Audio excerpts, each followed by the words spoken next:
Assalamualaikum warahmatullahi wabarakatuh. Kembali lagi bersama kami di Ngeteh, yaitu Ngerumpi Teknologi. Bersama saya kali ini Ana dari tim RIDS. Nah, narasumber kita kali ini adalah Mas Hendy. Ya. Gimana Mas Hendy, apa kabar? Alhamdulillah sehat. Nah, gimana kesibukannya saat ini? Ya, lagi membantu teman-teman ya untuk adopsi new teknologi di Neuron. Nah, salah satunya itu mungkin microservice itu ya Mas ya kita. Nah, temanya kali ini adalah microservice. Gitu. Jadi seperti yang sudah dibahas sebelumnya di Techno Day, itu microservice itu jadi berbeda dari aplikasi monolitik. Jadi kalau monolitik itu cuman satu aplikasi untuk segala service, sementara microservice itu dia dipisah servisnya masing-masing gitu. Nah dari situ timbullah suatu tantangan gitu ya Mas ya. Yeah. Jadi ada sebuah tantangan untuk saling menghubungkan antara servis-servis ini gitu. Jadi selain komunikasi antar service gitu, kemudian komunikasi antar developer juga bakal beda gitu ya. Betul. Bakal banyak terhubung. Nah, apa sih tantangannya untuk implementasi microservice ini, Mas Andi? Ya, jadi karena kalau di aplikasi yang monolitik itu kan biasanya semua source code gitu atau dokumentasi code base-nya itu satu gitu ya. Nah, dan itu sebenarnya sangat memudahkan ya, karena developer bisa ngelihat itu semuanya, dokumentasinya juga sama. Kalau misalnya mau manggil fungsi ya tinggal dipanggil aja itu dalam satu code base yang sama. Nah, pada saat kita di microservice itu jadinya timbul masalah. Karena apa? Karena bisa jadi itu code base-nya beda repository gitu ya, sehingga kita nggak bisa langsung manggil. So jadinya ada problem komunikasi. Jadi mirip juga dengan kalau misalnya kita punya organisasi gitu ya. Kalau misalnya kita sendirian, kita kemana-mana langsung aja. Tapi pada saat kita misalnya mau ngumpul, anggap aja nanti bukber gitu ya, reunian bukber, itu kan perlu ada komunikasi. Kalau enggak ada komunikasi, nanti misalnya ada 5 orang bukber di 5 tempat yang berbeda. Nah, microservice pun juga kayak gitu. Kalau kita punya 5 microservice, maka 5 microservice ini tantangannya adalah gimana si 5 microservice ini bisa bekerja sama seolah-olah mereka adalah satu sistem. Nah, begitu menarik sekali ya. Jadi tantangannya adalah komunikasi antar aplikasi itu sendiri gitu ya Mas. Nah, bagaimana sih solusinya untuk komunikasi antar microservice ini? Ya, jadi ini solusi utama yang mau dibahas sekarang adalah yang kita sebut dengan API kayak gitu kan.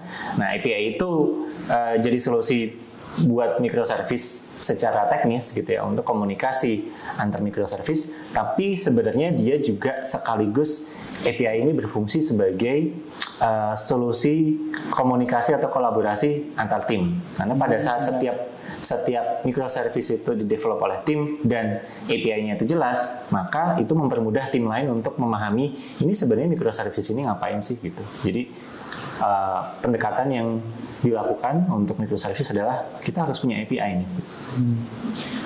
Mungkin teman-teman developer udah sering tuh mendengar API gitu. Nah, sebenarnya API itu apa sih Mas? Bisa jelasin sedikit nggak tentang API ini? Nah, API sendiri kalau dari kepanjangannya kan Application Programming Interface. Nah, dia itu adalah sebuah kontrak yang membuat pengguna gitu ya. Pengguna di sini bisa pengguna secara manusia, bisa juga secara mesin. Biasanya mesin gitu ya yang menggunakan sebuah aplikasi atau sebuah microservice. Nah, jadi dia menjelaskan di situ ada fungsi-fungsi apa, lalu skemanya, tipe datanya seperti apa, bagaimana caranya kita bisa mengambil data, bagaimana caranya kita bisa mengubah data, itu juga bagaimana caranya kita bisa mendapatkan notifikasi kalau misalnya ada perubahan data di dalam sistem. Nah, pada saat API itu belum ada, maka memang sistemnya jalan, tetapi microservice yang di luar itu tidak bisa berkoordinasi dengan itu. Jadi seolah-olah si microservice ini egois gitu ya, individualistis ya, jalan sendiri aja gitu. Tapi pada saat sebuah microservice itu memiliki API, maka dia membuka jalur komunikasi dengan pihak lain gitu ya, atau microservice yang lain gitu Mas. Gitu ya. Jadi API ini tuh sebagai hal yang sangat penting sekali gitu ya, antara komunikasi antara microservice ini. Nah, untuk API ini tuh ada jenis-jenisnya sih Mas, kayak arsitektur atau apa gitu, untuk perbedaan macam-macamnya API itu sendiri. Nah, API yang paling populer, paling banyak digunakan itu adalah yang disebut REST gitu ya. REST API itu menggunakan protokol HTTP atau HTTPS, dan kita kenal beberapa metode. Yang utama adalah GET untuk mengambil data, PUT untuk membuat data, atau PUT untuk mengedit data. Bisa juga patch itu untuk mengedit data tapi datanya sebagian, lalu delete untuk menghapus data. Lalu ada dua metode tambahan yang kadang dipakai juga, head untuk mendapatkan informasi tentang metadata dari response, lalu options. Yang options ini bisa digunakan untuk cross origin request sharing. Jadi API-nya diakses dari domain yang berbeda gitu ya. Jadi API-nya bisa diakses bukan hanya dalam satu sistem, tapi API tersebut bisa diakses dari website-website eksternal gitu ya, itu yang publik. Nah, itu kalau yang REST, dan biasanya orang menggunakan REST dengan format data JSON. Jadi ini bisa dibilang yang paling harus dikuasai dari seorang developer yang menggunakan microservice, baik itu back-end, front-end, apalagi full stack, untuk menguasai REST API ini dan juga JSON.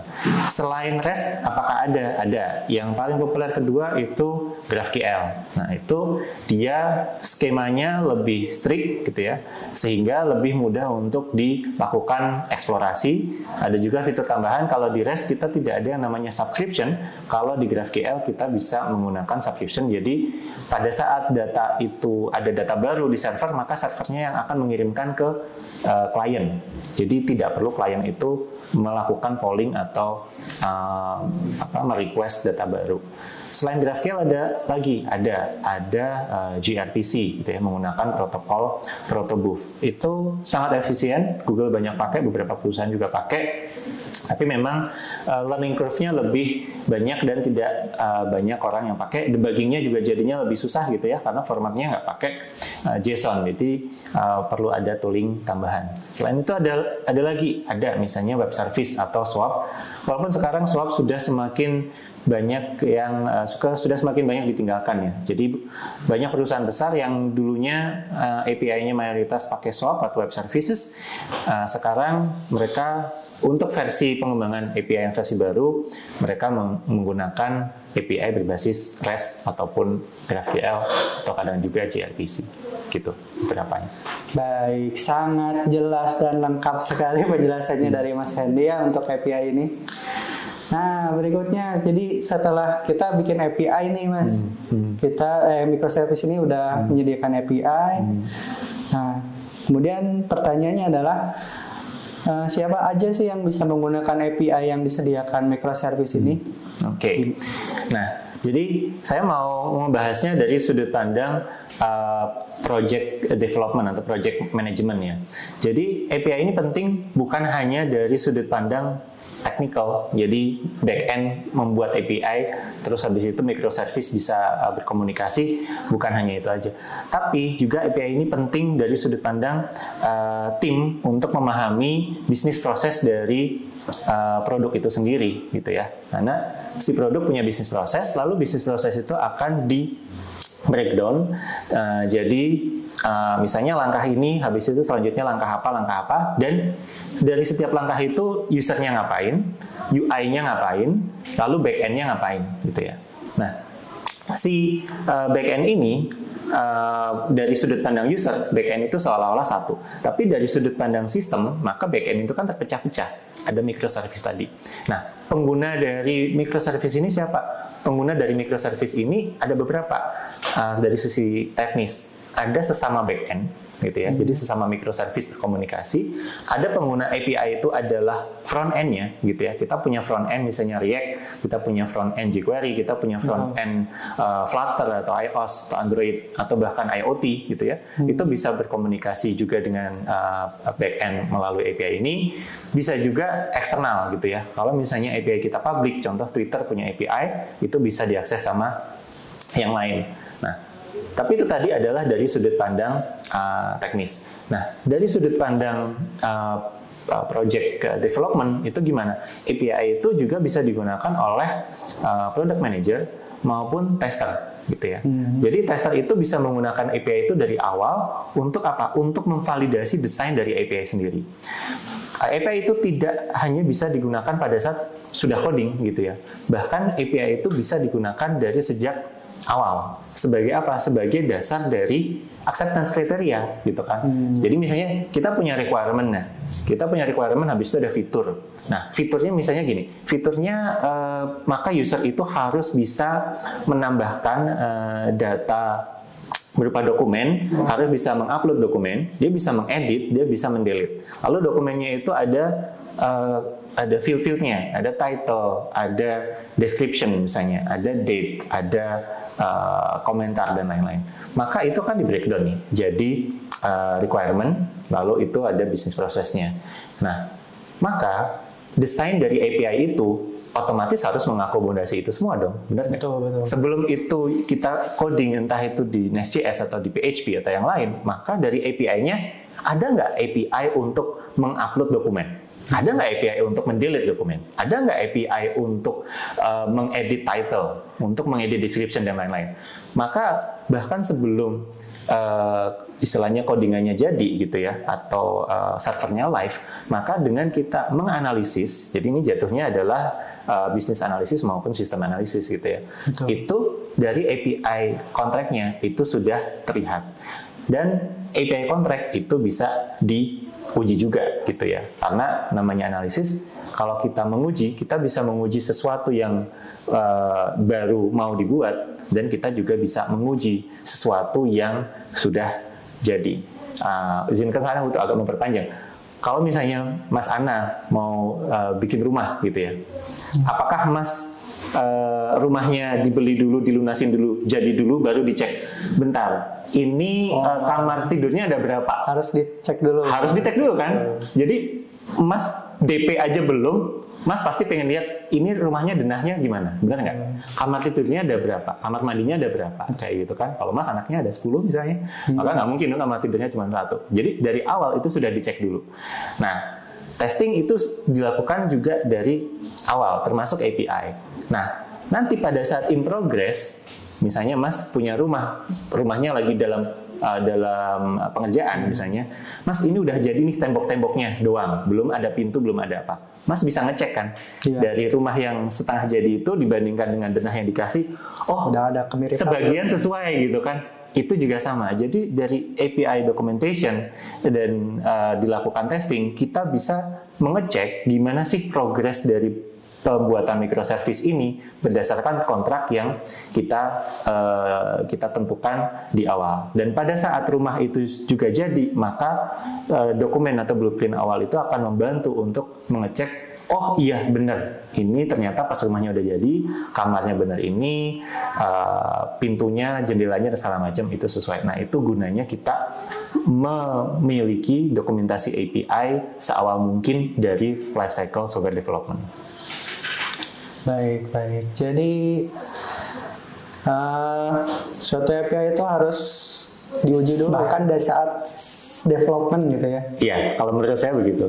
Tujuannya supaya biar ekspektasinya terpenuhi gitu ya dari microservice ini. Oh dia butuh ini, ternyata sudah ada gitu ya. Iya, kemudian betul. ada bisa pengujian error juga, apakah ada error atau apa. Betul, dan karena menurut saya juga itu bisa paralel. Jadi kalau kita bekerja dalam tim, back-end itu bisa bekerja dan tester pun juga bisa bekerja, karena itu beda orang gitu. Jadi bukan berarti pada saat development-nya belum jalan terus testernya nganggur, nggak juga gitu ya. Jadi itu tetap bisa dikerjakan secara paralel gitu. Nah, tadi kan sedikit dimention tuh Mas tentang pengujian API. Nah, bagaimana sih pengujian cara menguji API-nya itu.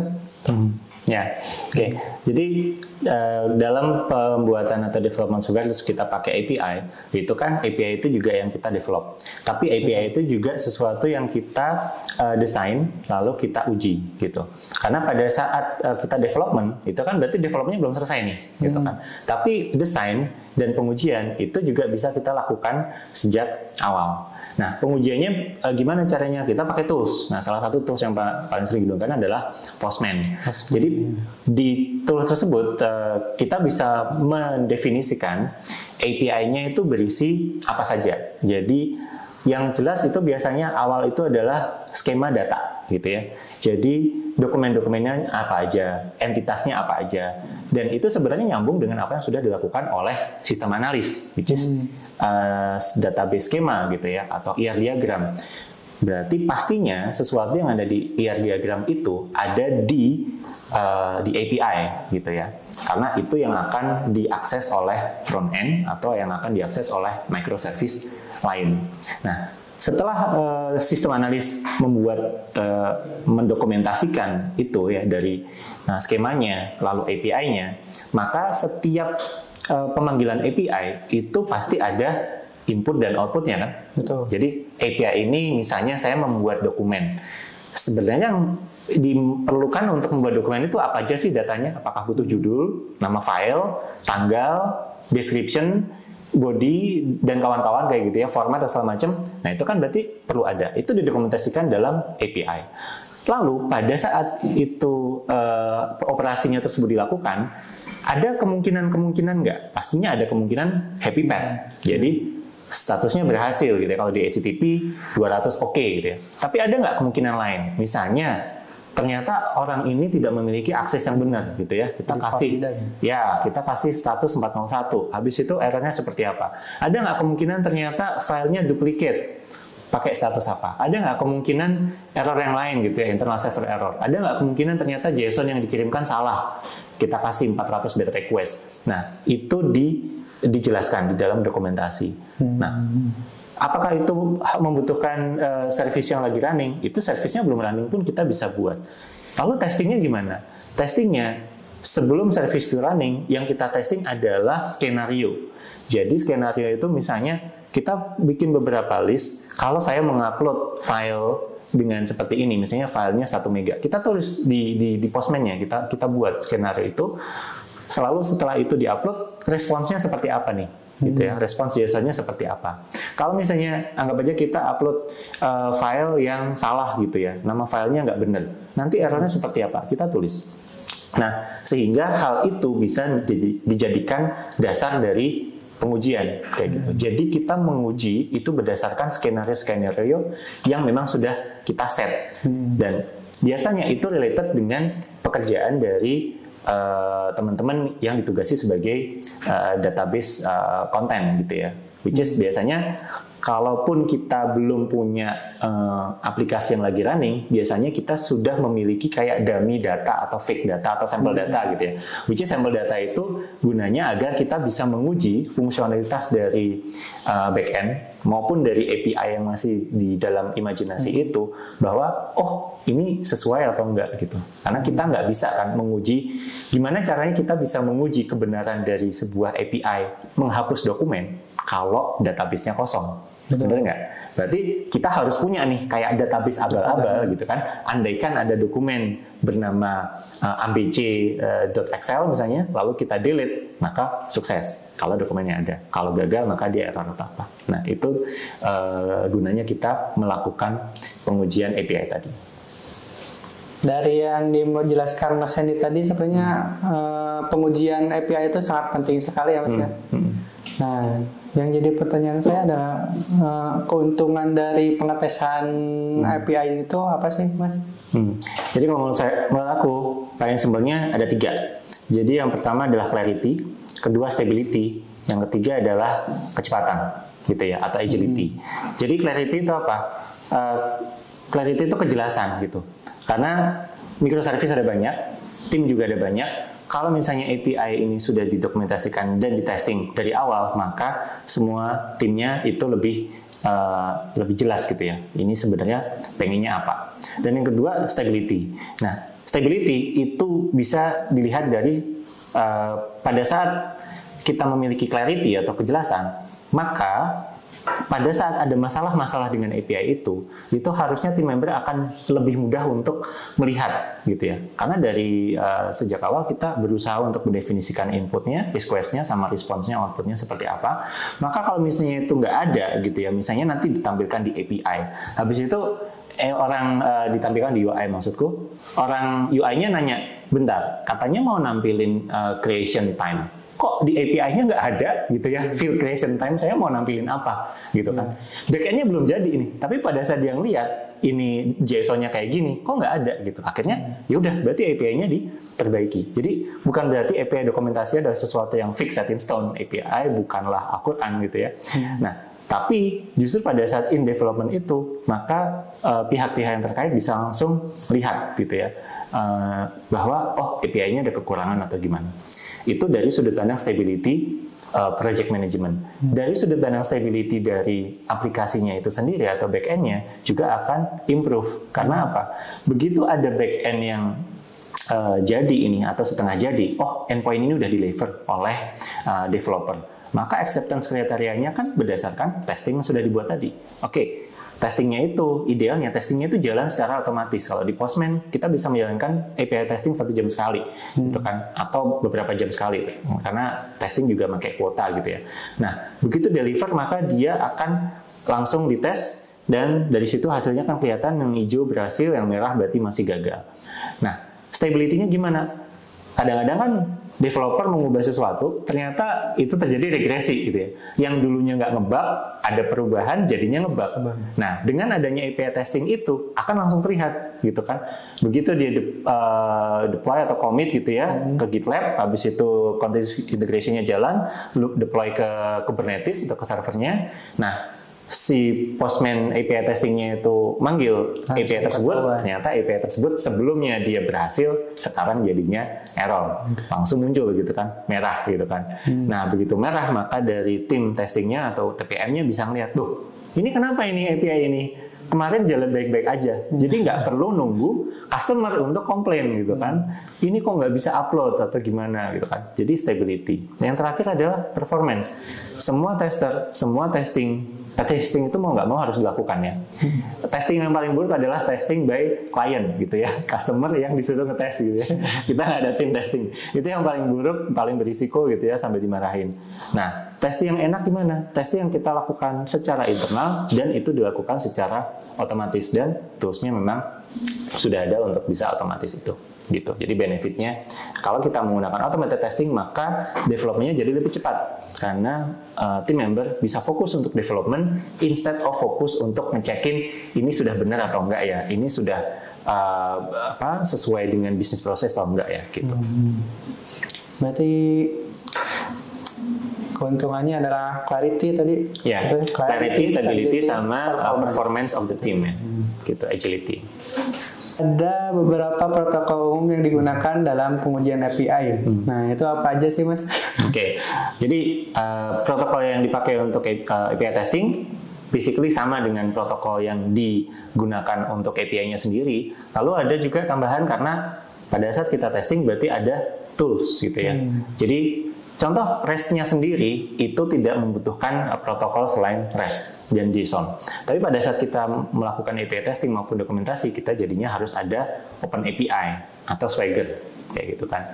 Lalu kalau kita cuma sekedar bikin backend, kita nggak butuh tools yang lain selain ya sudah backend sama entah kalau nggak Curl atau Postman atau UI-nya itu sendiri. Tapi pada saat kita menggunakan API testing, kita membutuhkan tools. Misalnya di Postman itu ada testingnya, which is di situ menggunakan sintaks yang sintaksnya seperti expect ya, seperti test driven development atau behavior driven development. Yang itu memang perlu dibuat.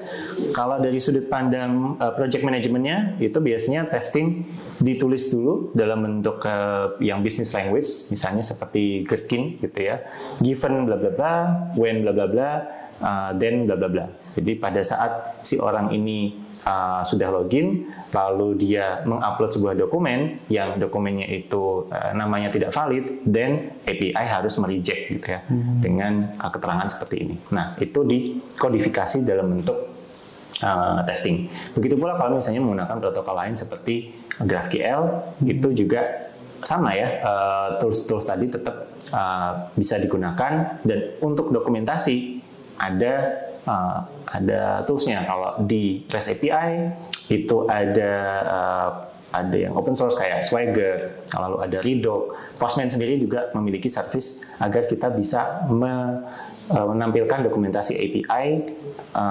Jadi orang tinggal buka aja gitu ya API-nya, lalu bisa langsung coba-coba di website itu. Jadi dari browser langsung bisa tanpa harus menggunakan tools atau menginstal download aplikasi sendiri. Nah, itu beberapa tools maupun protokol yang bisa digunakan. Ya Mas, kita ngomongin soal Postman ya Mas, sebagai tools yang paling populer ya untuk pengetesan API ini. Ya. Ya Mas, kita ngomongin soal Postman ya Mas, sebagai tools yang paling populer ya untuk pengetesan API ini. Ya. Nah, kita kan udah sering di developer tuh sering pakai Postman. Biasanya kita ngetesnya tuh manual. Jadi kita inputin endpoint-nya apa, parameternya apa gitu. Kalau mau kita melakukan testing secara otomatis itu gimana Mas caranya? Bisa. Jadi ada tools, ada Postman, selain Postman ada Insomnia. Nah, tapi kalau untuk Postman sendiri itu kalau kita lihat di menunya itu sebenarnya ada beberapa tab ya. Ada collection di mana kita bisa bikin request, lalu ada API. Kalau di API kita bisa bikin dokumentasi, gitu ya. Lalu kita juga bisa bikin mock, kalau kita bisa bikin monitor. Nah, pada saat di Postman itu kita bikin request, sebenarnya di dalam request itu ada tab yang namanya test, gitu ya. Kan di Postman itu pada saat kita melakukan request, kita bisa nge-save ya, sebagai save as example. Nah, save as example itu dia akan menyimpan requestnya apa, lalu hasil responsnya seperti apa, gitu. Tapi example itu selain dibikin dari hasil kita benar-benar melakukan send request ke sebuah live server, example itu pun juga bisa dibuat secara dalam tanda kutip manual. Jadi dalam tahap desain, gitu ya. Jadi dalam tahap desain itu yang dilakukan itu harusnya PM-nya atau sistem analis atau dibantu dengan tim staff API testing ya atau testernya itu akan membuat bukan langsung membuat collection, tapi di Postman-nya akan membuat API dulu, membuat API pakai Open API. Nah, lalu dari API itu akan bikin documentation, which is documentation-nya kalau di Postman Anda jadinya tidak perlu belajar Open API sintaksnya, gitu ya. Jadi cara bikin Open API-nya dengan cara apa? Ya dengan bikin request, gitu ya. Dengan bikin request, lalu request itu dibuat request bodinya apa, parameternya apa, authorization-nya apa, lalu hasilnya apa, termasuk statusnya apa, gitu ya. Request response bodinya apa. Nah, itu dibuat, gitu ya. Itu dibuat sehingga itu bisa diuji secara otomatis. Nah, menguji otomatis itu ada dua kemungkinan. Kita bisa menguji otomatis menggunakan mock server sama menggunakan live server. Nah, menguji otomatis menggunakan mock server itu gunanya buat apa? Jadi dia sebenarnya mock server itu adalah menguji testingnya itu sendiri. Jadi karena test code itu bentuknya tes. Jadi contoh test code itu adalah expect response to be less than 400 milliseconds misalnya. Jadi API itu nggak boleh lebih dari 400 millisecond. Karena kalau lebih misalnya terlalu lama, ini aplikasinya lambat. Expect response status to be 200 OK. Expect body to be JSON. Expect body .id to be string dan segala macam. Nah, itu adalah dalam tanda kutip code juga, tapi saya sendiri tidak menyebutkan sebagai coding dalam artian developer, tapi itu adalah script untuk testing. Karena apa? Karena strukturnya sangat terbatas gitu ya, nggak ada kayak libet-libet terus import library apa import apa, kan nggak gitu ya. Tapi sekedar kita punya respons dari server, itu responsnya udah benar atau enggak. Nah, otomatiknya adalah kita bisa menggunakan mock server, which is mock server di Postman adalah seolah-olah live servernya udah ada, tapi dengan kalau dia melakukan request ini, responsnya adalah ini, kayak gitu. Nah, itu harusnya udah disiapin duluan, atau minimal kalau nggak duluan secara paralel. Jadi developer kerja, tapi si sistem analis sama tester itu juga bekerja. Dan itu dalam akun, entah dalam akun Postman yang sama, atau akun Postman-nya bisa dibagi-bagi, kayak gitu ya. Nah, sehingga pada saat mereka bekerja, developer pun juga langsung bisa ngeliat, oh harusnya kayak gini nih, gitu kan. Jadi dokumentasi API-nya di Postman-nya itu, gitu. Jadi mengurangi double job, misalnya kita bikin dulu di MS Word atau di GitLab atau di Notion dan segala macam, ya udah taruh aja di situ. Iya, termasuk dengan input outputnya, skenario happy, skenario setnya di situ. Nah, automated-nya yang dari sudut pandang back end yang sudah live adalah di Postman itu namanya monitor. Which is monitor itu kita bisa membuat collection, yang collection itu berisi beberapa request gitu ya, beberapa request yang sudah kita atur. Misalnya request pertama adalah untuk login, habis itu di dalamnya ada request untuk upload dokumen, habis itu selanjutnya request untuk edit dokumen, habis itu request untuk delete dokumen, habis itu terakhir adalah logout. Kita tahu bahwa kalau itu diinputkan, itu harusnya selalu berhasil, benar nggak? Gitu kan? Orang bisa login, upload dokumen, diedit, di delete lagi, terus logout. All the time it has to work gitu ya, kalau aplikasi ini jalan. Maka kita bisa masukkan itu ke monitor, maka Postman akan menjalankan itu 1 jam sekali gitu ya. Kalau kita pakai yang free, mungkin kalau yang kayaknya yang di atas yang pro itu bisa sampai 1 menit sekali, itu bisa, itu dijalankan terus. Dan kita bisa memilih menjalankannya itu untuk environment yang dev kah, atau yang environment QA atau test, environment staging, environment production. Itu kita bisa pilih itu dijalankannya ke mana. Kenapa butuh pembagian environment? Karena bisa jadi kalau untuk environment yang membuat QC, Anda hapus-hapus dokumen dan segala macam nggak apa-apa. Tapi kalau untuk environment production, kita ngetesnya untuk yang sifatnya idempoten aja, atau dia hanya kayak membaca data, tapi dia tidak mengubah data. Atau kalaupun mengubah data, kita udah nyiapin kayak project khusus atau organization khusus yang menyimpan testing production, tapi yang tidak mengubah data realnya dari customer. Nah, itu jalan terus-terusan. Dan kalau menurut saya, jalan terus-terusan itu harus dari awal sebelum backend-nya jadi. Jadi anggap aja kita punya tes 100 buah nih, dan itu sudah jalan di Postman 100 tes itu jalan 24 kali dalam sehari, karena 1 jam sekali gitu kan. Dia selalu jalan. Berarti awalnya tes itu pada saat PM melihat status project-nya, dia akan melihat 100 fail, 100 fail, 100 fail, benar nggak? Begitu developer itu satu endpoint dia jadi, terus dia deploy, minimal deploy ke environment development atau apa. Tapi yang itu memang base URL-nya udah dimasukin ke Postman, maka si PM akan lihat, wah, 1 sukses, 99 fail. Tanpa harus si developernya bilang, Pak, Bu, ini sudah saya deploy, silahkan dites. Udah ada, tesnya udah berjalan dari kamu sebelum coding, ini tesnya udah jalan gitu. Makanya aku lagi nungguin mana yang sukses. Besoknya dia ngelihat 2 sukses, 98 fail. Asik nggak kayak gitu? Itu yang harusnya terjadi. Itu yang namanya continuous integration, continuous delivery. Testingnya juga jadinya continuous gitu. Jadi bukan hanya development yang continuous, tapi tesnya juga continuous. Kalau dilihat dari bagian DevOps itu kan, tes adalah salah satu di situ, which is memang kesannya adalah setelah code itu jadinya ada tesnya. Tapi kalau dari sudut pandang project management, sebenarnya tesnya itu sudah dilakukan dari sejak planning gitu, Mas. Menarik sekali, Mas. Jadi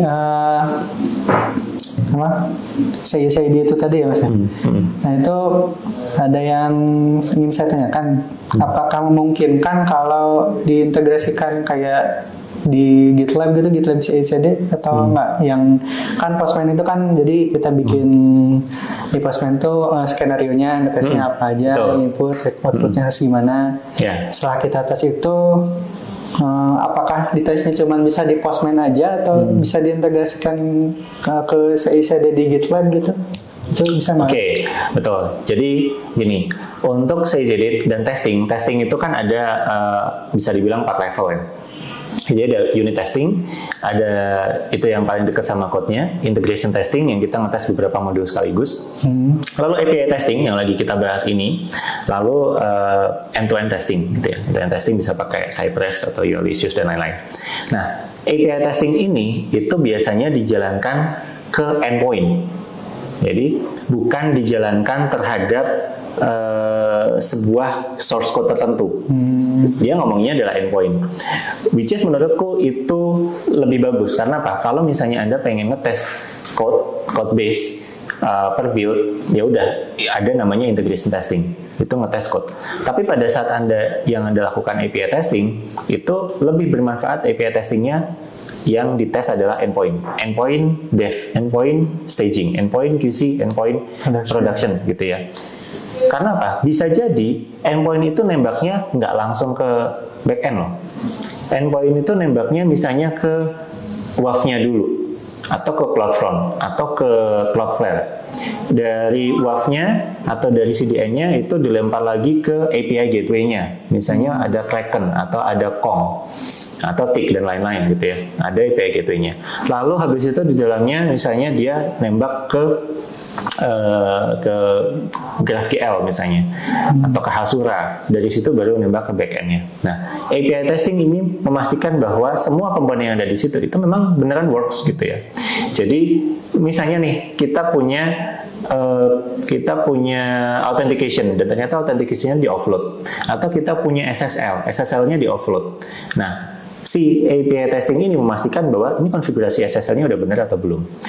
Nah, karena apa? Karena bisa jadi kalau kita ngetesnya dari sudut pandang langsung si backend project-nya ini, si backend project ini nggak tahu menahu tentang SSL certificate, which makes sense gitu. Karena apa? Karena harusnya SSL certificate itu adalah urusan deployment, gitu ya. Misalnya Neuron, api.neuron.co.id misalnya, itu dihandle sama front end-nya atau API gateway-nya gitu ya, which is nanti API gateway dia bisa punya SSL certificate untuk api.neuron.co.id, which is di dalamnya API neuron.co.id itu di dalamnya ada banyak microservice kan, which is setiap microservice karena dia sudah internal berada dalam istilahnya virtual private cloud-nya dia sendiri. Kebutuhan untuk SSL itu nggak perlu ada, karena jadinya itu overhead CPU aja kan. Anda sudah berada dalam private network kok gitu. Jadi SSL-nya jadi nggak terlalu penting. Nah, itu aku pengen jelasin dulu rasionalisasi dari kita melakukan API testing dari eksternal menggunakan endpoint yang bisa diakses langsung oleh Postman Monitor. Jadi Postman Monitor itu adalah cloud-based service gitu, bukan dijalankan dari dalam GitLab CI, Ini pendekatan pertama dan ini adalah pendekatan yang paling mudah. Kalau kita lagi dikejar deadline gitu ya, lebih cepat untuk ya sudah pakai aja Postman Monitor. Dan itu dalam sudut pandang skill yang dibutuhkan itu nggak terlalu demanding gitu ya. Asalkan Anda bisa pakai Postman, Anda tahu JSON itu apa, Anda tahu sedikit sintaks untuk ngecek ini string atau bukan string, ini angka atau bukan, you're done gitu ya. Nah, tapi kalau mau diintegrasikan dengan GitLab CI gimana? Bisa. Jadi Postman itu sendiri itu juga ada API atau library yang bisa dipanggil di dalam dari manapun, tapi konteks ini adalah dia bisa di running bersamaan dengan kita build prosesnya di GitLab CI gitu. Bahkan Postman juga sudah menyediakan reporter yang namanya Newman. Jadi kalau cuma GitLab CI doang terus hasilnya ini sudah dites API ini, outputnya dalam bentuk JSON. Pertanyaannya emang PM-nya mau melototin JSON, reportnya berhasil atau enggak? Enggak, dia pengennya yang sudah dalam bentuk web based gitu ya, nggak cantik gitu kan, ada merah, hijau segala macam. Dia sudah menyediakan, kita bisa integrasikan dengan reporter sehingga hasil tesnya itu jadi HTML gitu ya, HTML-nya bisa dibuka jadi artifact di GitLab dan itu secure gitu ya, karena orang harus login dulu untuk bisa melihat GitLab-nya, akan kelihatan hasil API testingnya begini-begini. Itu alternatif kedua yang bisa digunakan juga, terutama kalau misalnya anggap aja testing kita sudah terlalu banyak gitu ya, sehingga kuota Postman-nya nggak cukup atau nggak mau bayar lagi atau gimana, kita bisa menggunakan pendekatan seperti itu. Atau misalnya karena alasan legal dan segala macam, maka kita harus nge-running CI untuk API testing ini dalam infrastruktur kita sendiri. Apakah bisa? Bisa, tapi menurutku in most cases itu menambahkan overhead, karena CI jalan itu takes time. GitLab Runner itu runnernya nggak gratis gitu ya.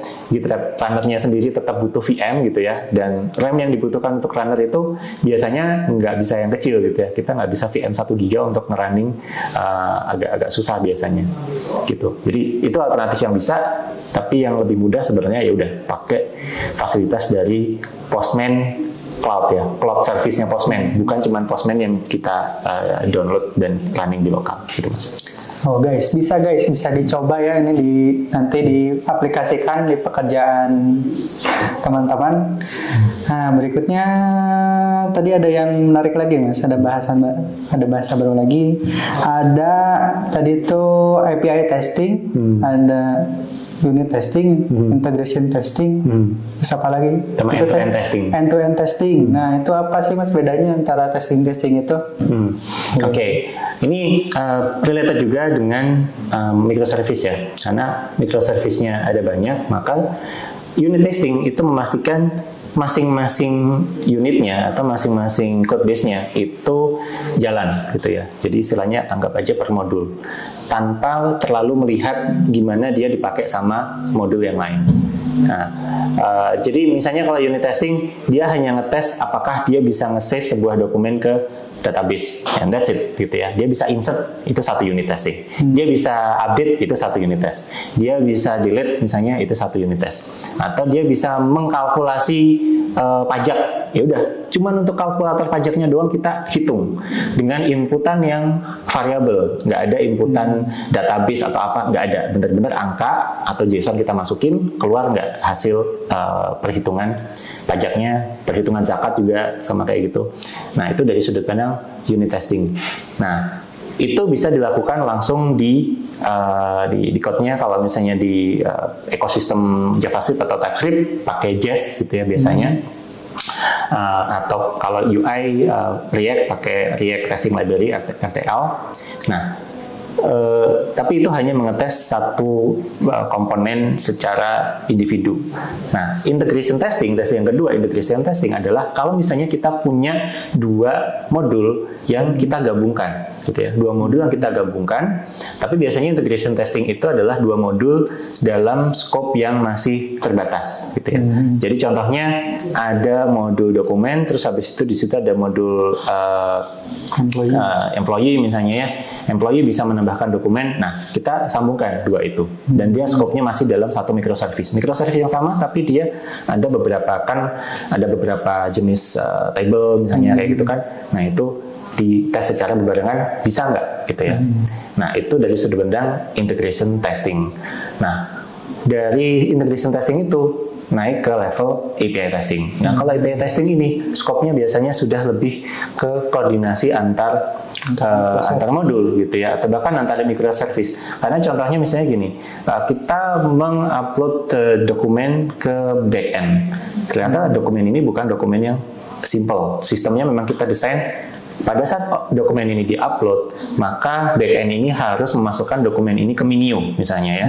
Which is Minio itu sebenarnya another backend. Kita bisa menganggap Minio itu microservice juga gitu ya, walaupun itu microservice yang kita install.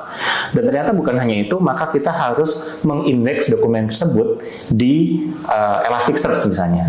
Nah, maka API testing ini akan memastikan bahwa dokumennya berhasil terupload, lalu kita juga bisa ngetes di Minio-nya dokumen tadi ada nggak? Gitu. Kita juga bisa ngetes di Elasticsearch-nya dokumen tadi ada nggak? Benar nggak yang diklaim oleh si backend ini bahwa dokumen itu udah dites? Nah, itu adalah dari sudut pandang API testing. Jadi dia menguji konstelasi microservice. Nah, level yang selanjutnya sebenarnya ini level bukan berarti kayak level makin kompleks atau apa, lebih ke scope dari testingnya beda besar. gitu ya. Nah, kalau end-to-end testing itu yang dites biasanya user experience-nya gitu ya. User experience misalnya kalau orang mau ngupload dokumen, maka dia di halaman ini gitu ya, di halaman ini dia akan klik tombol dokumen dan bahkan kliknya itu ditentukan ini ngekliknya di desktop atau di mobile karena bisa jadi karena front end-nya nggak benar gitu ya, tombol yang tadinya di desktop muncul pas di mobile jadi nggak kelihatan gitu kan, sehingga end to end-nya fail gitu. Karena apa? Di end to end testing itu perintahnya adalah klik tombol ini, klik field ini gitu ya. Dia tidak ada perintah kayak melakukan post, melakukan put, itu nggak ada. Perintahnya adalah apa yang bisa dilakukan dengan keyboard dan mouse. Itulah yang di end-to-end testing kan. Jadi dia klik menu ini, klik menu dokumen, klik menu upload, klik field title gitu ya. Habis itu ketik title-nya, klik tombol browse, habis itu browse-nya dimasukin dokumennya misalnya MS Word, habis itu klik tombol upload misalnya. Habis itu setelah diklik tombol upload, maka dia misalnya wait beberapa lama atau dia see something. Jadi see something itu maksudnya tunggu sampai tulisan misalnya sukses keluar gitu ya. Kalau sukses sudah keluar, maka klik OK and something like that. Jadi proses itu yang dilakukan di end-to-end testing dan semua proses tadi bisa dilakukan secara otomatis. Sehingga dan ya kalau tadi ngebahas end-to-end testing, mungkin sebagian orang berpikir end-to-end testing itu hanya bisa dilakukan kalau UI-nya udah jadi. Kalau menurut aku, enggak. End-to-end testing itu kalau misalnya nggak bisa dilakukan sebelum UI-nya jadi, artinya apa? Artinya sistem analisnya belum selesai untuk membuatkan information architecture. Karena apa? UI jadi apa? Figma-nya. Front end jadi apa? React-nya. Tapi Anda udah tahu belum sebenarnya harusnya ada halaman apa? Harusnya ada kan? Ada menu dokumen nggak di situ? Ada. Kalau menu dokumennya ada, berarti end-to-end-nya bisa dibuat. Saya tadi bisa menjelaskan bahwa Anda klik dokumen, Anda klik title, Anda ketik ini, Anda submit. Ada nggak aplikasi yang lagi aku bahas front end-nya atau Figma-nya? Nggak ada kan? Tapi aku bisa menjelaskan step testing dan itu bisa di scripting. Bahkan sebelum Figma-nya jadi. Itu bisa.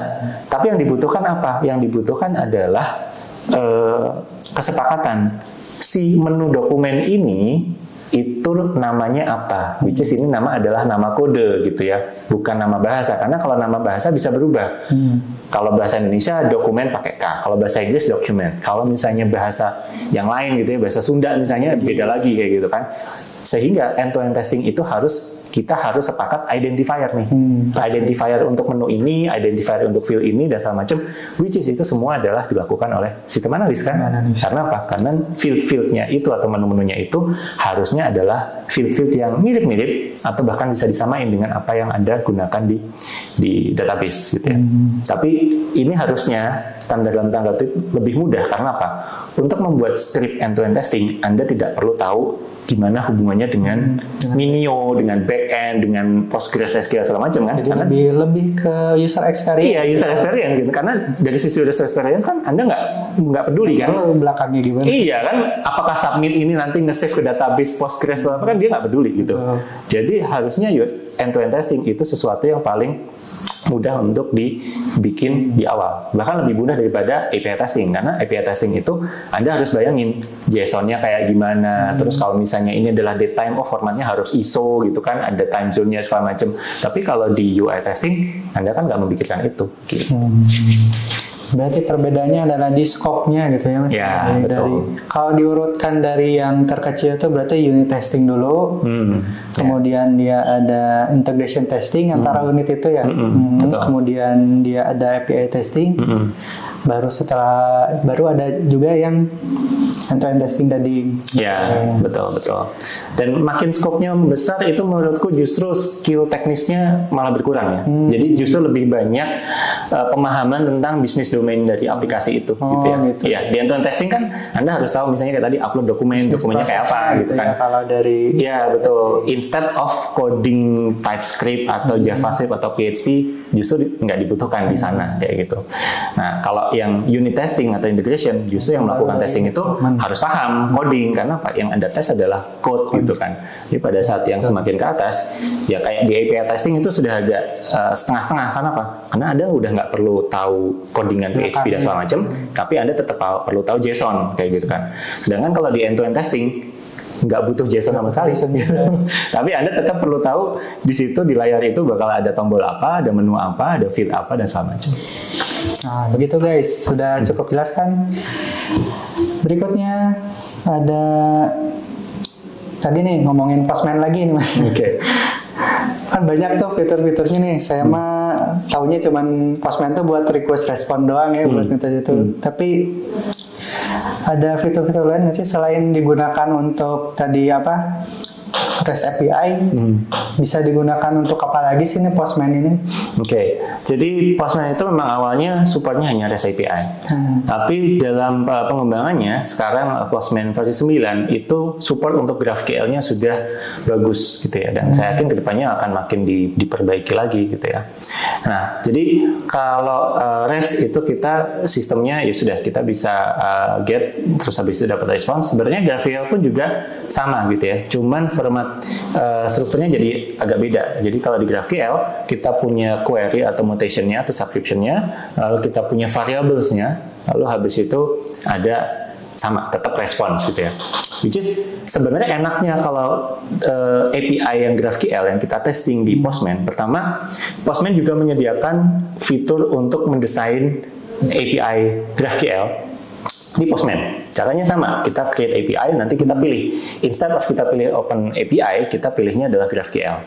Nah, pada saat kita milih GraphQL, kita bisa mendesain skema itu berarti entitasnya apa aja gitu ya. Jadi kalau di database berarti 4 tabel, kalau di sini namanya tipe gitu ya, tipe atau objeknya, terus view-nya apa aja.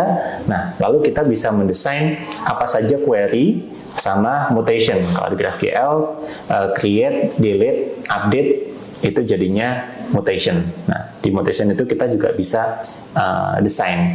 Lalu kita juga bisa mendesain subscription, which is itu sesuatu yang kita request, tapi habis itu servernya akan melakukan update ke klien secara otomatis kalau misalnya ada data baru.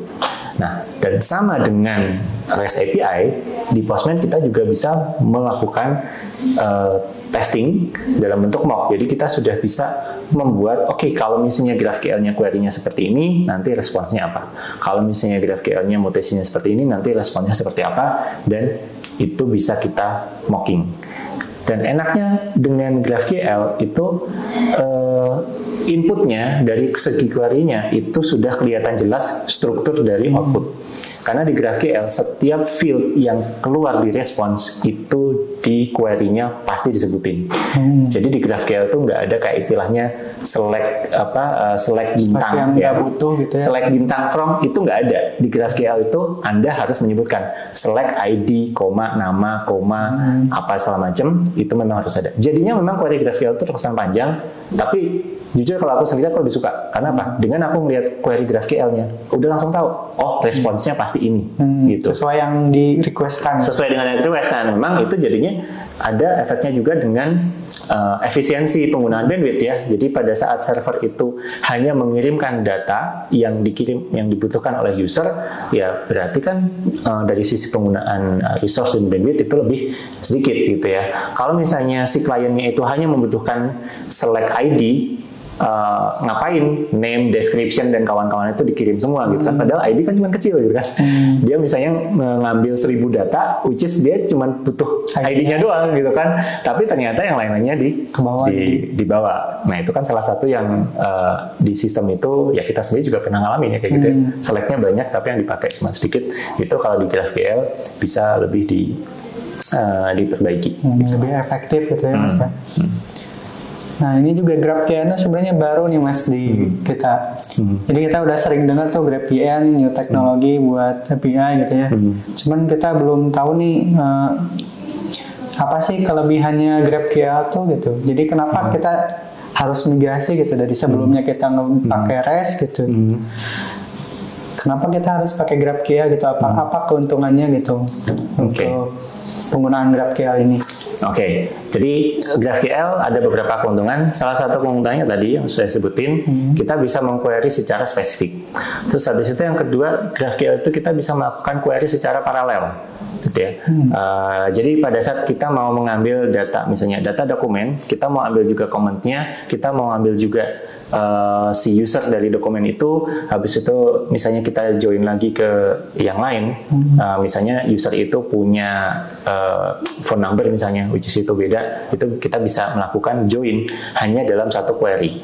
Jadi di GraphQL itu ada sintaks yang seolah-olah kita kayak melakukan join di SQL, tapi menggunakan API, tidak langsung nembak ke database. Nah, itu beberapa benefitnya.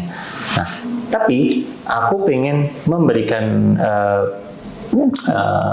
klarifikasi juga bahwa GraphQL itu tidak serta-merta harus menjadi replacement dari REST API, gitu ya.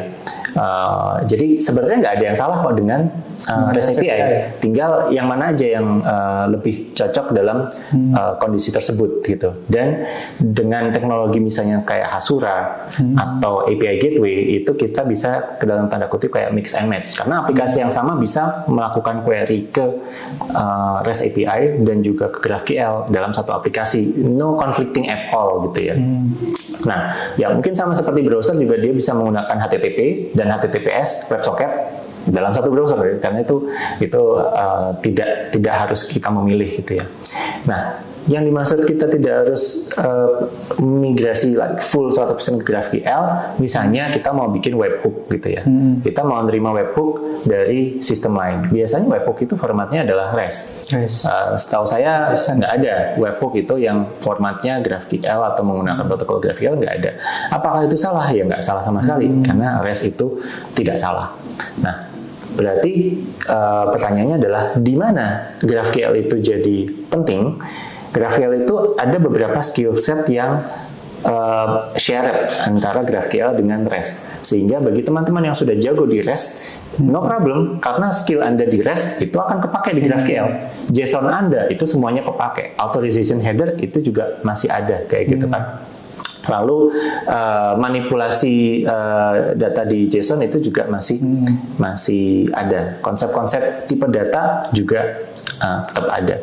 Nah, bagusnya GraphQL adalah pada saat GraphQL itu diakses oleh front end. Ini biasanya paling utamanya adalah oleh front end. Karena biasanya front end itu pada saat dia mengquery data itu depends on the kebutuhannya si front end. Contoh misalnya gini, Anda punya API, misalnya kayak kita bikin sistem untuk HRIS ya, atau Human Resource Information System misalnya. Anda punya data employee, gitu ya. Anda punya data dokumen, Anda punya data liburan misalnya. Nah, oke, kalau Anda mengakses dalam bentuk list, maka nggak semua data itu muncul kan. Anda nggak butuh dalam list terus habis itu muncul tanggal lahirnya. Tapi kalau misalnya ternyata Anda bikin screen list of ulang tahun orang, jadinya yang Anda butuhkan adalah nama orangnya sama tanggal lahirnya. Anda nggak butuh salary-nya kan, kayak gitu. Jadi itu mempermudah si front end untuk memilih data apa yang memang penting untuk ditampilkan. Jadi dari sudut pandang back-end, request-nya adalah itu. Dari sudut pandang struktur API jadinya lebih simpel. Karena apa? Karena jumlah query-nya atau ya jumlah resolver-nya, kalau di GraphQL istilahnya resolver sama mutation-nya jadi kayak dikit. Tapi fleksibilitas dari front-end untuk mengquery juga jadi lebih luas, gitu. Bisa reusable juga gitu ya. Bisa reusable gitu. Satu API untuk beberapa tampilan. Iya, satu API untuk beberapa tampilan. Biasanya kalau misalnya di REST itu kalau misalnya kayak gitu list list employee for birthday. Nah, cuman fieldnya yang birthday. List employee for salary. Nah, list employee for ini. Jadinya beda-beda, padahal itu harusnya sama gitu ya dari sudut pandang database query gitu ya. Nah, lalu ada lagi misalnya kita mau bikin dashboard. Pada saat kita bikin dashboard itu kan nggak cuma data. Jadi dashboard misalnya di sini ada chart untuk menampilkan jumlah employee, ada chart untuk menampilkan tingkat pendidikan. Ada chart lagi atau table untuk menampilkan sesuatu yang lain lagi ya, alamat or something gitu ya. Nah, atau absensi. Nah, kalau misalnya kita tidak menggunakan GraphQL, kemungkinan itu masing-masingnya adalah satu API ya, gitu. Which is front end-nya akan mengquery query A, query B, query C, mungkin jadinya 10 query gitu ya. Dan 10 query itu dilempar satu-satu. Sehingga itu ada beban juga. Lebih gitu banyak request. Nah, ada lebih banyak request. Kalau menggunakan GraphQL, ada alternatif, aku nggak bilang itu satu-satunya, tapi ada alternatif, ya sudah, 10 query itu di-querykan secara bersamaan, dari sudut pandang klien ke server. Toh sebenarnya itu query-nya bukan kayak query berat kok, kita nggak ngambil 1000 baris, kita cuma ngambil 5 baris di sini, 5 baris di sini, 5 baris di sini, kan kecil-kecil ya, kecil-kecil tapi karena banyak, itu jadinya berat dari sudut pandang klien. Tapi pada saat kecil-kecil itu banyak itu dilempar ke back-end-nya bisa langsung melakukan query itu secara paralel gitu kan. Ada indeksnya, kita udah nyiapin sistem PostgreSQL, servernya udah bagus kok gitu. Dan pada saat itu dikirim ke kliennya juga bisa menerima itu berbarengan. Itu juga mempermudah kalau misalnya anggap aja gini nih, anggap aja si dashboard ini oleh kita ada requirement dashboard ini bisa di custom oleh si usernya. Usernya boleh, aku widgetnya pakai ini dong, aku widgetnya pakai ini, aku mau ini field ini ditampilin atau enggak. Kayak Notion itu kan fieldnya kita bisa ubah-ubah sendiri. Nah, kalau misalnya bikin kayak gitu dan kita pakai REST API, pusing gitu ya. Banyak banget nanti ya. Kombinasi yang bisa dibuat itu jadi banyak banget. Jadi disinilah use case kayak tadi GraphQL itu jadi kelebihannya itu terlihat gitu. Tapi karena apa? Karena ada use case di mana GraphQL itu nggak terlalu terlihat gitu ya. Jadi misalnya hanya sekedar use case-nya adalah request ini, atau misalnya GraphQL untuk kirim OTP misalnya gitu ya. Which is inputnya adalah misalnya nomor HP, outputnya adalah status oke atau enggak. Which is ya di REST API maupun GraphQL jadinya sama-sama aja karena nggak ada relasi gitu ya, nggak ada request yang multiple segala macam. Bahkan bisa dibilang jadinya ngerepotin banget sih pakai GraphQL gitu ya. Tapi pada saat kita dealing with sesuatu yang datanya itu fieldnya banyak, terus kita bisa memilih, habis itu di front end-nya juga dia bisa memanipulasi dengan sesuai dengan keinginan si front end. Disitulah GraphQL jadi membantu. Itu. Berarti GraphQL itu seperti kata Mas ini bukan replacement gitu ya, tapi sebuah alternatif buat kebutuhan-kebutuhan tertentu kayak tadi gitu. Jadi bisa lebih gampang ngambil datanya gitu. Terus ada reusable, satu API buat beberapa kebutuhan gitu ya. Betul. Dan bisa di mix and match gitu ya dalam betul. Jadi bisa REST ada gitu, GraphQL juga ada. Nah, itu tergantung kebutuhan dari aplikasi itu sendiri gitu ya. Ya betul. Tergantung kebutuhan, walaupun jadinya kalau saya punya rule of thumb, defaultnya GraphQL dulu, kecuali memang ada sesuatu yang memang itu membutuhkan REST. Karena nggak enaknya dari mix and match itu kan meningkatkan overhead dan kebingungan ya. Ini sebenarnya mau pakai GraphQL atau REST sih? Salah satu aja gitu kan. Nah, jadinya kalau buat saya, kalau memang timnya sudah terbiasa dengan GraphQL, maka aku lebih prefer GraphQL aja semuanya. Jadi setidaknya itu konsisten. Tapi aku juga mengakui bahwa ada case-case yang itu tidak bisa dihandle GraphQL. Salah satunya adalah webhook, karena itu ada hubungannya sama yang lain. Ya sudah, kalau seperti itu kita pakai yang REST. Karena beberapa framework itu bisa dua-duanya. Nest.js itu bisa GraphQL dan REST sekaligus. Setelah banyak kelebihan tadi ya Mas, ada nggak sih kekurangan dari GraphQL tuh? Selain kalau di REST kan ada tuh kekurangannya, dia bisa ada masalah overfetching atau underfetching gitu. Nah, kalau di GraphQL ini gimana Mas soal penanganan masalah di REST ini sama kekurangan dari masalah lain dari GraphQL gitu? Oke. Jadi plus minusnya ya. Kalau tadi yang dimaksud underfetching sama overfetching itu kalau di REST itu kan responsnya itu sesuai dengan apa yang di-coding oleh backend gitu ya. Responsnya fieldnya ini. Nah, kadang-kadang si front end itu butuh, aku padahal pengen field yang ini nih, kenapa kamu nggak balikin gitu kan? Masa harus minta dulu ke backendnya gitu kan, bikin requirement dulu atau apa gitu kan, atau nambah API hanya untuk nambahin satu field ini nih gitu kan, yang ketinggalan gitu kan, atau sebaliknya gitu ya, yang di request kebanyakan gitu ya. Jadi sebenarnya yang dia butuhin fieldnya cuma 1 atau 2, tapi ya restnya ngirimnya fieldnya 20-20-nya dikirim. Sesuai yang di-coding. Ya, karena apa? Karena si backendnya bete ini, dari dulu diminta ini fieldnya kurang, ini fieldnya kurang. Gitu. Udah gua kirim lah semuanya gitu kan. Nah, sehingga pada saat si front end, gua butuh list data nih, ini ngelistnya 1000 record nih. Ya, semuanya dikirim satu halaman langsung download berapa mega gitu kan. Nah, itu problem yang itu sering terjadi di REST, dan apakah itu nggak bisa diselesaikan di REST? Bisa. Caranya dengan apa? Ya di REST-nya jadinya ada kayak parameter gitu kan, kayak filter dan segala macam, sehingga kita membuat si REST API itu jadi kayak SQL via JSON. Jadi kayak kita bikin SQL sendiri tapi di JSON. Nah, di GraphQL itu memang sudah dikodifikasi dalam protokol GraphQL itu sendiri. Memang si klien langsung bisa merequest field-field yang dia butuhkan, dan itu supportnya udah dari level framework gitu ya. Jadi implementasi dari sisi resolvernya GraphQL, codingan backend itu ada, tapi lebih banyak yang dihandle oleh si frameworknya itu sendiri. Nah, tapi bukan berarti GraphQL tidak ada kekurangan gitu ya. GraphQL adalah teknologi, dia bukan istriku jadi atau pacarku, jadi tetap boleh dikritik gitu ya. Dia nggak akan marah. Jadi harus tahu juga kekurangannya. Ya, jadi salah satu kekurangannya itu adalah dia lebih verbose ya, dari sudut pandang query. Yang dimaksud verbose itu query-nya cenderung lebih panjang.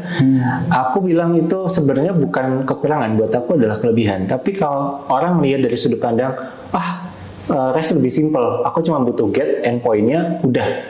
Sedangkan kalau di GraphQL itu kenapa harus ada ngelis ininya segala macam? Query-nya pasti akan cenderung lebih panjang dan ada learning curve kayak gitu ya.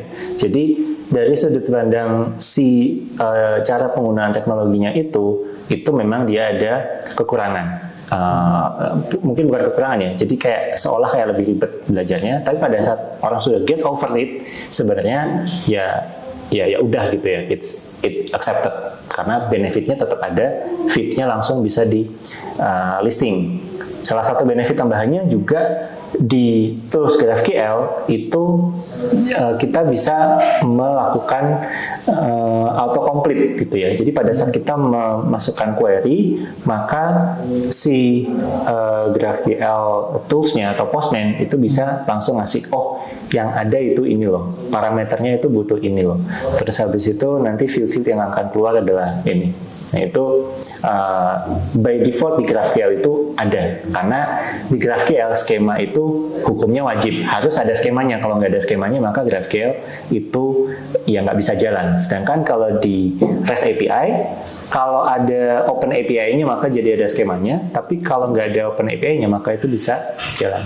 Jadi dari sudut pandang experience yang memakai GraphQL, sebenarnya GraphQL itu lebih enak karena dokumentasinya lebih jelas gitu ya. Skemanya pasti ada. Tapi dari sudut pandang yang mengimplementasikan backend, membuat backend GraphQL itu bisa dibilang akan lebih ribet dibandingkan develop backend untuk REST. Karena apa? Karena tadi kita kalau di GraphQL kita tetap harus bikin speknya duluan, nggak bisa kayak langsung gitu ya. Tipe datanya harus didefinisikan dulu sebelum dia bisa di query atau dilakukan pengolahan data. Nah, tapi dengan kekurangan itu, apakah tidak ada solusinya? Ada beberapa alternatifnya ya untuk menyelesaikan hal itu. Jadi, salah satu lagi kekurangannya adalah GraphQL itu dari sudut pandang endpoint endpoint-nya sebenarnya hanya satu, dan semua query-nya itu metodenya adalah post. Kalau di GraphQL, sehingga kalau kita menggunakan GraphQL di balik API Gateway, kita nggak terlalu bisa tahu sebenarnya orang ini mengquery endpoint yang mana atau function yang mana, which is kalau di REST ya itu adalah dari path yang digunakan gitu ya. Nah, so itu salah satu isu di GraphQL. Nah, pemecahannya gimana? Pemecahannya salah satunya memang kalau di GraphQL siap-siap menggunakan tooling gitu ya, menggunakan library atau framework yang memang mendukung GraphQL. Ya. Apakah nggak bisa kita menggunakan misalnya Curl gitu ya? Curl itu bisa untuk mengquery langsung ke GraphQL. Tapi mungkin Anda akan agak males untuk mengetikkan query-nya yang panjang, gitu aja sih, gitu. Tapi apakah nggak bisa? Bisa. Jadi tooling itu membuat kita lebih convenient. Tooling yang lainnya misalnya apa? Tooling yang lainnya misalnya kita menggunakan teknologi seperti Hasura.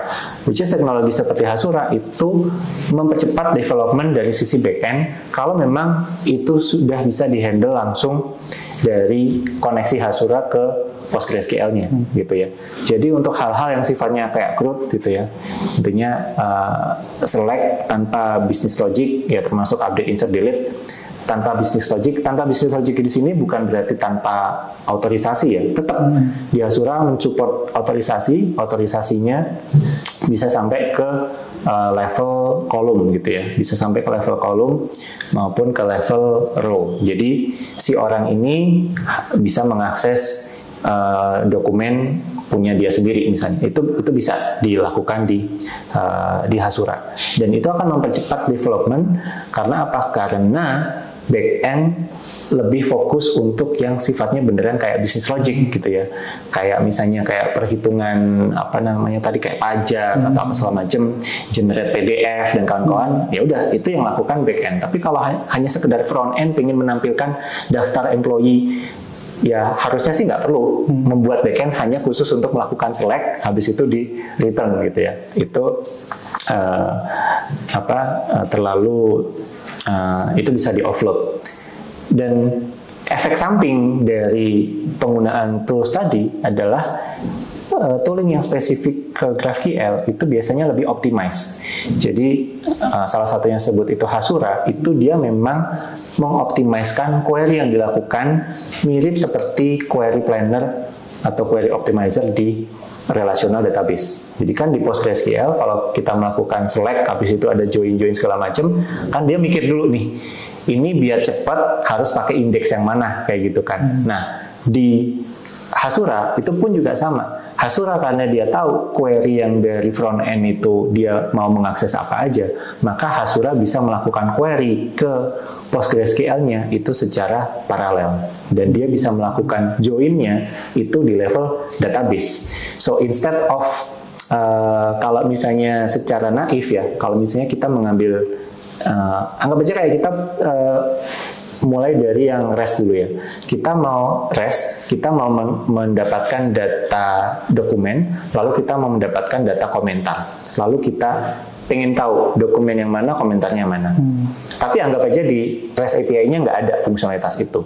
Front-end melakukan apa? Dia melakukan query dokumen, dia melakukan query komentar, habis itu di front-end-nya itu digabungkan. Gitu.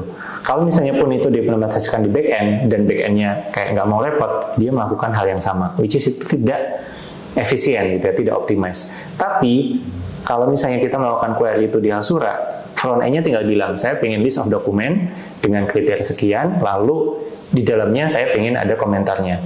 Di Hasura, dia tahu hubungan antara dokumen dengan komentar ini one to many. Maka si Hasura langsung melakukan select bla bla bla from dokumen, left join, komentar bla bla bla. Jadi itu jadinya jauh lebih cepat dan query-nya jadinya bisa fleksibel gitu ya. Tidak harus ngikutin apa yang di fixkan di backend. Gitu sih beberapa kekurangan dan juga solusi dari yang tadi gitu. Baik, sudah terjawab semua ya pertanyaannya teman-teman. Udah sangat jelas ya kita dari mulai tadi dari microservice, dari API testing dan jenis-jenis testing sampai ke GraphQL. Sudah sangat jelas sekali dari penjelasan dari Mas Hendy. Makasih Mas Hendy. Sebenarnya masih ada pertanyaan lagi sih sebenarnya tentang Hasura itu juga baru juga. Oke. Ya. Tapi itu kita simpan time ya. Other time. Nah, jadi ya saya juga udah mulai paham sih dari penjelasan Mas Hendy yang cukup jelas gitu, sangat jelas malahnya.